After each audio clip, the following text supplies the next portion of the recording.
The act of foraging is something that's important to people from all walks of life from all over the earth. In this short video, we'll go over some of the best practices you need to know when you decide to gather wild plants and mushrooms. Every year across the country, there are preventable illnesses and deaths that result from misidentifying and consumption of these wild foods. What is foraging and what is typically foraged? Foraging is the act of gathering uncultivated foods from wild places such as parks and forests. Things such as fruits, vegetables and leaves, nuts, and mushrooms are things that people forage. What do people need to know about foraging safety, and how are mushroom and plants different in the state than the place in the world? The biggest thing to realize is things are different. Just because you see something that looks familiar to you does not mean it's the same from the fruit or the plant or the mushroom in your old home. These differences can be deadly. They can cause great illness, or they can even kill you. Just because something looks similar does not mean it's the same. What in particular should you know when foraging in new environment? One of the big things is understanding that just because you see a wild animal or an insect eating something does not make it safe for you to eat. Another thing to remember is when foraging in urban environments, such as cities, there are invisible contaminants that can be in the soil. These things can get into the plant or the mushroom and then make you sick.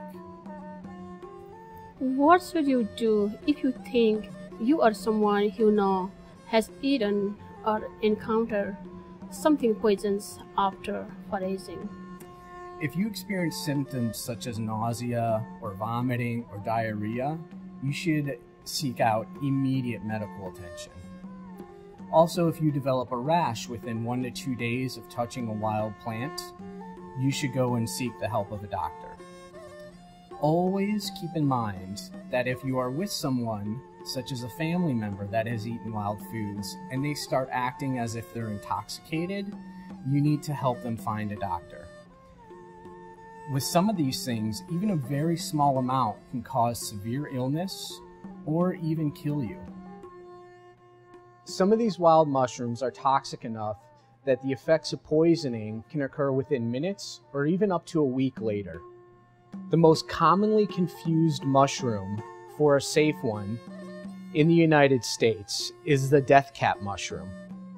It does closely resemble what is known as the paddy mushroom or the straw mushroom.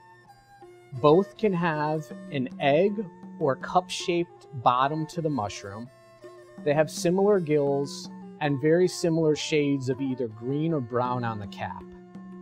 Our best advice to you is to stay away from these mushrooms.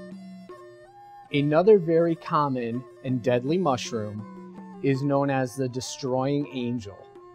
This mushroom is all white, and when it is young, resembles a lot of mushrooms that you can buy in a store or that you've seen people cultivate.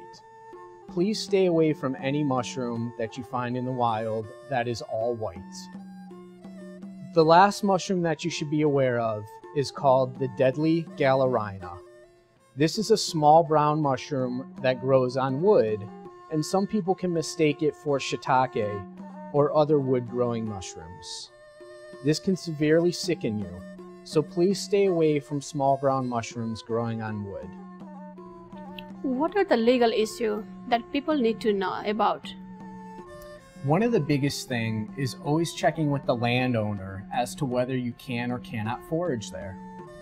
There's private land that you should always ask permission for. There's also lands owned by the government, such as local, state, and national parks.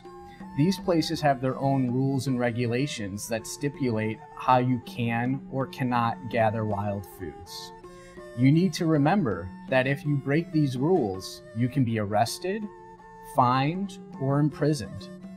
You can also be held legally liable if you feed a poisonous wild food to someone and sicken them. you can be held accountable for paying their medical bills or other expenses. Please remember that you can safely forage for you and your family. It's a great, enjoyable activity. Always remember to get permission and follow the rules and regulations that the landowner has in place. Please also remember that if you experience any of the symptoms of poisoning that we discussed, to seek medical attention immediately.